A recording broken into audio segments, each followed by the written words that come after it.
Faith and discipline podcast میں خوش آمدید ناظرین. آج کا ہمارا ٹاپک ہے پروسٹیٹ کینسر اور آج کے ہمارے مہمان ہیں ڈاکٹر مظہر شیخ جو کہ کنسلٹنٹ یورولوجسٹ ہیں. خوش آمدید ڈاکٹر مظہر شیخ. آئیے پروگرام کا آغاز کرتے ہیں. ہمارا پہلا کویشچن ہے کہ پروسٹیٹ گلینڈ ہے کیا اور یہ کہاں پہ لوکیٹ کرتا ہے؟ پروسٹیٹ گلینڈ جس کو اردو میں بڑا غدود کہتے ہیں وہ مثانے جسے بلیڈر کہتے ہیں اور واٹر پائپ جو یوریتھرا کے درمیان پایا جاتا ہے. اس کے کام نارملی جو سیمن ہوتا ہے اس کی کوالٹی اور کوانٹٹی میں کنٹریبیوٹ کرتا ہے اور باقی جیسے جیسے مرد حضرات گرو کرتے ہیں ان میں انلارجمنٹ ہوتی ہے. ٹھیک ہے, تو ایک میڈیکل ٹرمینالوجی ہے جسے ہم بی پی ایچ کہتے ہیں. بی پی ایچ کیا ہے اور اس کی سمٹمز کیا ہے؟ سو بی پی ایچ کو انگریزی میں اگر کہا جائے تو بینائن پروسٹیٹک انلارجمنٹ، اس کا مطلب یہ ہے کہ جو آپ کا بڑا غدود ہے جیسے ہم بڑے ہو رہے ہوتے ہیں، عمر بڑھ رہی ہوتی ہے تو بڑھ رہا ہوتا ہے. نارملی 40 سال کے بعد یہ بڑھنا شروع ہوتا ہے. اس سے پہلے 20 سے 25 گرام تک کا ہوتا ہے لیکن یہ 200-300 گرام تک جا سکتا ہے. ہمارے ناظرین کے لیے شاید وہ انٹرسٹڈ ہوں جاننے میں کہ بی پی ایچ ہوتا کیوں. سو جتنے بھی ہم مرد حضرات ہیں جس کے نارمل ٹیسٹوسٹیرون ہے اور نارمل گروتھ پیٹرن ہے، ہم سب میں پروسٹیٹ ہوگا. تو it's a normal organ, most of us have it. And اس کے علاوہ ہمیں اس پہ جیسے جیسے ہم بڑھ رہے ہوتے ہیں تو میل ہارمون ٹیسٹوسٹیرون بھی بڑھ رہا ہوتا ہے اور تھوڑا سا امبیلنس ہو جاتا ہے. ہم مردوں میں تھوڑا سا والیوم فیمیل ہارمون ایسٹروجن کا بھی ہوتا ہے. جب یہ دونوں کا امبیلنس ہو جاتا ہے تو اس کا افیکٹ بہت زیادہ اسٹرانگ باڈی پہ ہو رہا ہوتا ہے اور مثانہ اور کے پر اثر ہوتا ہے تو پروسٹیٹ کی انلارجمنٹ ہو رہی ہے. ٹھیک ہے, اگر ہم دیکھیں کہ بی پی ایچ اور پروسٹیٹ کینسر دو مختلف چیزیں ہیں تو دونوں میں ایگزیکٹ فرق ہے کیا؟ سو جیسے پروسٹیٹ کی انلارجمنٹ تقریباً ہر ایک کو ہونی ہے، کینسر ہر ایک کو نہیں ہونا. ایک تو یہ سمپل چیز ہے، لیکن بہت ساری جگہوں پہ اوور لیپنگ سمٹمس کی ہو. تو اگر کسی مریض کو نئے سمٹمس ہو رہے ہوں اور جو آپ نے لائف سٹائل چینجز کے بعد بھی امپروو نہیں ہو رہے تو میں اسٹرانگلی ریکویسٹ کرتا ہوں اپنے مریض اپنی آڈینس کو کہ آپ جا کے اپنے مالج کو دکھائیں تاکہ پراپر اسسمنٹ ہو سکے. کوئی ایسا ایج گروپ ہے جہاں پہ بی پی ایچ سٹارٹ ہوتا ہے؟ سو جو ہمارے پاس ایویڈنس موجود ہے زیادہ تر 40 سال کی عمر سے کم پروسٹیٹ کی انلارجمنٹ بہت کم چانسز ہیں اور جیسے جیسے ہم گرو کرتے جاتے ہیں تو پروسٹیٹ کی انلارجمنٹ بڑھتی جاتی ہے. تو بی پی ایچ کو پریونٹ کرنے کے لیے ہم کچھ کر سکتے ہیں کہ ہمارے ہاتھ میں نہیں؟ بیسکلی پروسٹیٹ کی انلارجمنٹ کو پریونٹ یا ریڈیوس کیا جا سکتا ہے.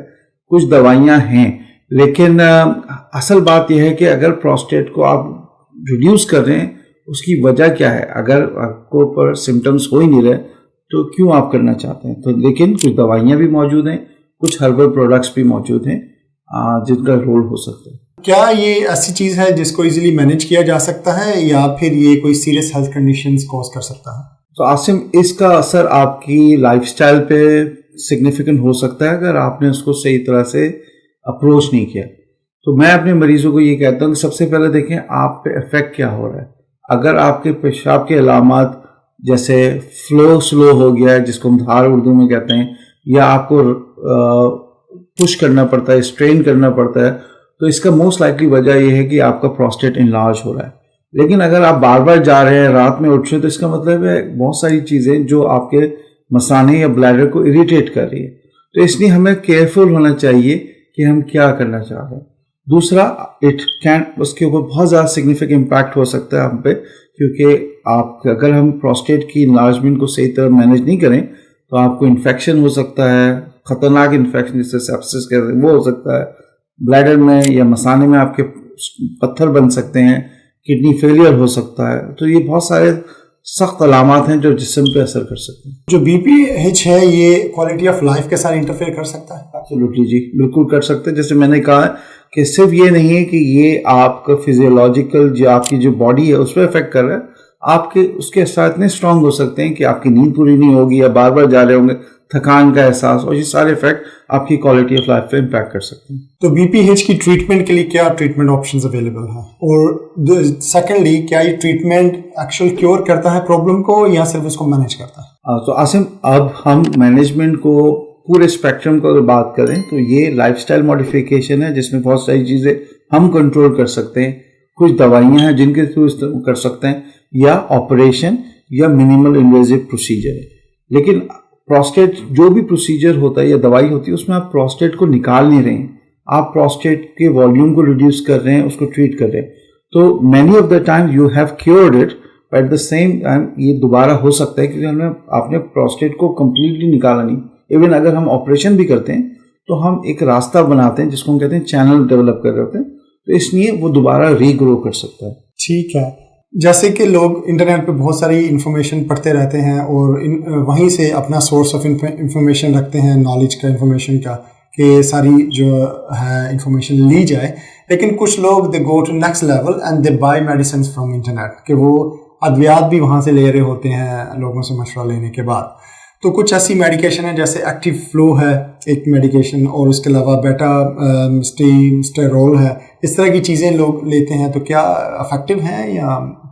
عاصم, انٹرنیٹ جو ہے ایک بہت اچھا ریسورس ہے لیکن it's not an absolute resource. میں سب کو کہتا ہوں ہمیں بہت کیئرفل ہونا چاہیے کہ ہم اپنی آڈینس کو میسج کہتے رہیں. تو میں اسٹرانگلی سجیسٹ کرتا ہوں اپنے سامعین کو کہ بھائی کوئی دوائی آن لائن نہ خریدیں. انفارمیشن کے لیے آپ کے پاس کیئرفلی سلیکٹڈ ریسورسز جو ہوتے ہیں, جیسے ہم برٹش یورولوجسٹ ہماری آرگنائزیشن ہے, اس کے انفارمیشن لیفلیٹس ہوتے ہیں, that's a very good resource. American بھی ہیں, یورپین بھی ہیں, ایک تو وہ کریں. دوسرا, دوائی پلیز مت کریں, پروفیشنل کو دکھائیں, کیونکہ دوائی استعمال کرنے سے پہلے آپ کو پتہ ہونا چاہیے کیا استعمال کریں, اس کے سائیڈ افیکٹ کیا ہو سکتے ہیں, کتنا ٹائم لے سکتا ہے, اور کیا دوسرے آلٹرنیٹیو موجود ہیں. بات کرتے ہیں یورینری ریٹینشن کی, کہ جیسے اگر کوئی مریض ہے جس کو بی پی ایچ ہو تو اس کو ممکن ہے کہ اس کا پیشاب آنا مکمل طور پر رک جائے, یورینری ریٹینشن سے ہم کہتے ہیں. اگر ایسا کبھی ہو جائے کسی کو تو اس کو سمپٹمس کو ریلیو کرنے کے لیے آپ کیا مشورہ دیتے ہیں؟ جیسے آپ نے کہا یہ ایکیوٹ ریٹینشن ہو رہی ہے, جو دو طرح کی ریٹینشن ہوتی ہے. ایک ہوتی ہے ایکیوٹ جس میں آپ کو درد ہوتا ہے, بالکل پیشاب نہیں ہو رہا ہوتا, تو اس کے لیے تو آپ کو امیڈیٹلی کسی کو دکھانا ہوتا ہے کیونکہ آپ کو اس کو خالی کرنا ہے بلیڈر کی, جس کے لیے آپ کو ایک نلکی جیسے catheter most of the time ضرورت ہوتی ہے. تو دیٹس این ایکیوٹ پریزنٹیشن. دوسرا ہوتا ہے کرونک ریٹینشن, جس کے لیے آپ پیشاب کر تو رہے ہوتے لیکن بار بار جانے کی ضرورت ہوتی ہے, خالی نہیں ہو رہا ہوتا. وہ ایمرجنسی نہیں ہے لیکن اس کی مینجمنٹ ضروری ہو چاہیے اور ایز جلد ایز پاسبل کی جائے, کیونکہ اس کی امپلیکیشن بڑے خطرناک ہو سکتے ہیں. ہم نے بی پی ایچ کو ڈسکس کیا, آئیے موو کرتے ہیں پروسٹیٹ کینسر کی طرف. تو کیا پروسٹیٹ کینسر کی علامات بی پی ایچ جیسی ہیں یا مختلف ہیں؟ Prostate cancer B P H کی علامت سے بھی پریزنٹ کر سکتا ہے, لیکن اور دوسری وجوہات بھی ہیں. اگر کسی مریض کو بیک پین ہو رہا ہے آؤٹ آف پروپورشن تو اس کو چیک کرنا چاہیے, کیونکہ پروسٹیٹ کینسر بونز میں پھیل سکتا ہے, یہ ضرورت ہے. اگر کوئی چیز ڈفرینٹ آپ کو محسوس ہو رہی ہے تو میں اپنے مریضوں کو میسج یہ دینا چاہتا ہوں اور اپنی آڈینس کو بھی کہ پلیز کسی پروفیشنل کو دکھائیں, رادر دین وہ اتنا لیٹ ہو جائے کہ آپ اس کو ٹریٹ نہ کر سکیں. تو جہاں آپ کا سوال تھا کہ ہاں سمٹمز پریزنٹ کر سکتے ہیں بی پی ایچ کے کینسر میں, لیکن اور دوسرے بھی ہو سکتے ہیں. کیا ہم جانتے ہیں کہ پروسٹیٹ کینسر ہوتا کیوں ہے؟ اس پہ بہت زیادہ کام ہوا ہے, لیکن ابھی بھی اگر ہم کہیں کہ ہم سب کچھ جانتے ہیں تو یہ غلط اسٹیٹمنٹ ہوگی. کچھ فیکٹرز جو ہمیں پتہ ہیں, ایک ایج, جتنا ہم ایج ہوتی جاتی ہے ہمارے چانسز کینسر کے بڑھنے چاہتے ہیں. جیسے ہماری ایج گروپ میں اگر چانسز اباؤٹ 20% ہیں, 10 سے 20%, تو جو کوئی صاحب 80 سال کی عمر میں تو ان کے 80% چانسز ہوں گے. سیم اپلائز اگر آپ کی فیملی ہسٹری میں پروسٹیٹ کینسر ہے, اگر ایک رشتہ دار کو ہے تو 2 times رسک بڑھ جاتا ہے, 2 ہیں تو 4 ٹائم بڑھ جاتا ہے. دوسرا, جو ہمارے مریض جو ایفرو کیریبین پاپولیشن سے ہیں ان میں بھی زیادہ چانسز ہوتا ہے کینسر کا, تو یہ ہے. سو جینیٹک فیکٹرز ہیں, فیملی رسک فیکٹرز ہیں, اور باقی دوسرے میں ہیں جن کو آپ الیبوریٹ کرتے ہیں. ہمارے ریجن میں کیونکہ ٹیسٹنگ جینیٹک وغیرہ اتنی نہیں ہوتی. ایک اور میں چیز کہنا چاہتا ہوں, اگر آپ کی فیملی میں کسی کو بریسٹ کینسر ہے وہ بھی ایک رسک فیکٹرز ہے پروسٹیٹ کینسر میں. تو جیسے کہ آپ نے مینشن کیا بی پی ایچ کے سمٹمس, تو prostate cancer and B P H دونوں کے سمٹم ایک جیسے ہو سکتے ہیں یا اس میں کوئی مختلف؟ دیر از اے چانس کہ آپ کے پروسٹیٹ کینسر آپ کو بی پی ایچ کے سمٹمس کریں, لیکن اسی لیے میں کہتا ہوں کہ اگر آپ کو سمٹمس, یہ نہ سوچیں کہ آپ کو کینسر ہے, لیکن اسی لیے پروفیشنل اسیسمنٹ بہت ضروری ہے. تو یہ اس میں بہت ساری چیزیں انوالو ہوتی ہیں. تو میرا میسج یہ ہوگا, اگر آپ کو سمٹمس اسیس کرائیں, ضروری نہیں ہے آپ کو کینسر, تو یہ بڑا کلیئر میسج ہونا چاہیے. تو اس میں جیسے کہ پیشاب میں اگر خون آتا ہے تو از اے پرٹیکولر سمٹم اس کی ہے کینسر کی؟ سو خون کہیں سے بھی آئے, ٹھیک ہے, ہم UK میں اس کو 2 week پاتھ وے کے تھرو ریفر کرتے ہیں. اگر آپ کو پیشاب میں آ رہا ہے تو دیر آر گائیڈ لائنس, آپ کو ارجنٹلی اپنے GP کو کرنا چاہیے اور اس کو اسیس کرنا چاہیے. پیشاب میں خون پروسٹیٹ کینسر کی وجہ سے بھی ہو سکتا ہے اور کڈنی کے اور بلیڈر کینسر کی وجہ سے بھی ہو سکتا ہے. تو we need to be very careful and very proactively اپنے GP یا ہیلتھ پروفیشنل کو دکھانا چاہیے. جیسے کہ بہت ساری جو بیماریاں ہیں ان کا لنک ڈائٹ, خوراک یا پھر لائف اسٹائل کے ساتھ ہے, تو پروسٹیٹ کینسر کا بھی کوئی لنک ہے؟ آصف, یہ بہت اچھا سوال ہے فرام دی ایپیڈیمیولوجی اور ویلبینگ کے حساب سے, کہ اگر آپ مجھ سے کہیں اگر میرا وزن زیادہ ہے تو مجھے پروسٹیٹ کینسر ہوگا, تو اس کا جواب تو نہیں ہے.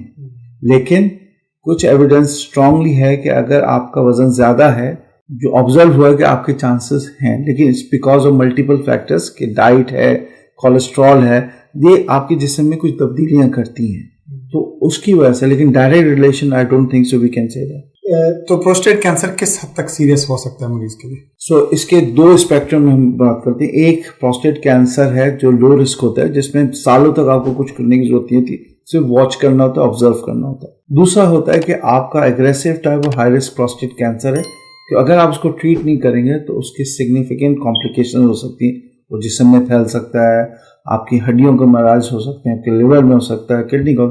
تو اس کو بہت ضروری ہے کہ جلد از جلد ٹریٹ کیا جائے. تو یہ 2 اسپیکٹرم ہے. تو اصل وہی ہے, اگر آپ کو کوئی علامات ہیں آپ اس کا انتظار نہیں کریں, جا کر اسیس کریں.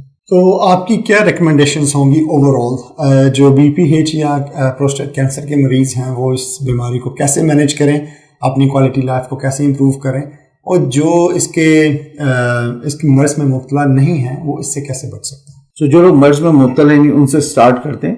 سب سے پہلے ہیلدی لائف سٹائل, جو چیزیں اگر آپ کی خوراک اور آپ کا فلوئڈ مینجمنٹ اس کو کریں, چائے کافی وغیرہ استعمال کم کریں, مسالوں کا استعمال کم کریں, کہ یہ they will help your bladder اور BPH related symptoms. دوسرا جن کو سمٹمس ہیں, سب سے پہلے ان جو چیزیں ہم نے بات کی ہیں اس کے ساتھ ساتھ پروفیشنل کو دکھائیں, کیونکہ اگر یہ آپ جلدی اس پہ ٹریٹمنٹ کی طرف نہیں جائیں گے, بعد میں آپ کو تکلیف زیادہ ہو سکتی ہیں. آج کا سیشن کافی مفید رہا, کافی اچھی انفارمیشن شیئر کی آپ نے. کچھ کنٹروورشل کویسچنز ہیں جو کہ میں پروگرام کے آخر میں پوچھنا چاہتا ہوں. چونکہ جیسے پہلے بھی میں نے مینشن کیا کہ انٹرنیٹ پہ بہت ساری انفارمیشن پڑی ہے اور کئی لوگ اس سے فائدہ حاصل کرتے ہیں, تو لیکن کچھ مس انفارمیشن بھی ہے. تو اس حوالے سے کچھ کویسچن ہیں جو میں پوچھنا چاہوں گا. پہلا سوال یہ ہے کہ پروسٹیٹ مساج کا لوگ جو ہے مینشن کرتے ہیں کچھ لوگ کہ وہ مفید ہے BPH یا جو پروسٹیٹ کینسر وغیرہ کے لیے. تو کیا پروسٹیٹ مساج واقعی ہی مفید ہے یا یہ صرف ایک بنائی ہوئی بات ہے جو مس انفارمیشن؟ تو پروسٹیٹ کینسر کے لیے کوئی علاج نہیں ہے مساج کا. اگر آپ کو انلارجمنٹ آف پروسٹیٹ ہے جو نان کینسرس ہے, اس میں سمٹمس کنٹرول میں ایک رول ہے, لیکن بہت سلیکٹیو ہے اور بہت آخر میں لسٹ ہے. ایک کنڈیشن ہوتی ہے جس کو کہتے ہیں کرونک پروسٹیٹائٹس یا پروسٹیڈونیا, جس میں یہ ہوتا ہے کہ آپ نے ہر چیز ٹرائی کر لی, کچھ نہیں ہو رہا, تو اب مریض سے بالکل اوپن ڈسکشن کر کے دیکھا جاتا ہے کہ کیا یہ کام کرے گا کہ نہیں. Result will tell. So it may work, but اس کو فرسٹ لائن آف مینجمنٹ میں نہیں ڈالا جائے گا. تو BPH یا پروسٹیٹ کینسر کے جو مریض ہیں ان کی جو سیکشل لائف ہے وہ نارمل رہتی ہے یا اس پہ اثر انداز ہوتا ہے؟ دیکھیں, پروسٹیٹ کینسر کی مینجمنٹ میں اگر آپ کوئی ٹریٹمنٹ کر رہے ہیں تو اس کا اثر ہو سکتا ہے, کیونکہ اگر آپ سرجری کر رہے ہیں, ریڈیو تھراپی کر رہے ہیں یا ہارمون ٹریٹمنٹ کر رہے ہیں, ان سب کے آپ میل ہارمون کو کنٹرول کر رہے ہوتے ہیں, اس پہ تو آپ کے ریکٹل فنکشن پہ اثر ہوگا. لیکن جہاں تک BPH کی بات ہے, ڈپینڈ کرتا ہے کہ آپ کے ریکٹل فنکشن پہلے کیسے ہیں اور بعد میں کیسے ہیں. دوائیوں کے اثرات بھی ہو سکتے ہیں, آپریشن کے بھی اثرات ہو سکتے ہیں. تو یہ ایک پروفیشنل ڈسکشن ہے, it can affect your rectal dysfunction. اگر جیسے آپ سرجری پرفارم کرتے ہیں, ٹرپ ہے جیسے BPH کے لیے یا پروسٹیٹ کینسر میں بھی اگر اس کو کچھ ریموو کیا جاتا ہے, تو اس ریموول سے یا اس سرجری کی وجہ سے مریض کی سیکشل لائف پہ اثرات ہوتے ہیں. سو اگر ہم جو ایویڈنس ہے جو ہم کوٹ کرتے ہیں, اگر کوئی بندہ TURP ہو رہا ہے تو 10% چانسز ہیں اس کا ریکٹل فنکشن ریڈیوس ہوگا. کینسر مریض کا زیادہ ہوگا. سیم اپلائز کیونکہ جب ہم آپریشن کر رہے ہیں, دوائی دے رہے ہیں, کیونکہ میل ٹیسٹوسٹیرون پہ افیکٹ ہو کی وجہ سے آپ کا پروسٹیٹ بڑھا تھا, تو دیر از اے افیکٹ.